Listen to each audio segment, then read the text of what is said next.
Hindi mo na kailangang magbenta ng lupa o mangutang para lang maipalibing ang mahal sa buhay. Dahil ganap ng batas ang libreng libing sa bisa ng Republic, Act No. 12309 o Free Funeral Services Act.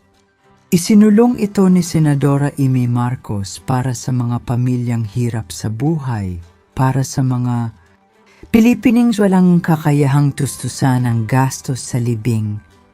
Libre na ang mga pangunahing serbisyo sa pagpapalibing, mula pagkuha ng labi, transportasyon, kabaong, hanggang sa mismong libing. Ang lahat ng ito ay para sa mga kwalipikadong indigent families na tutukuyin ng DSWD, LGU o kanilang barangay.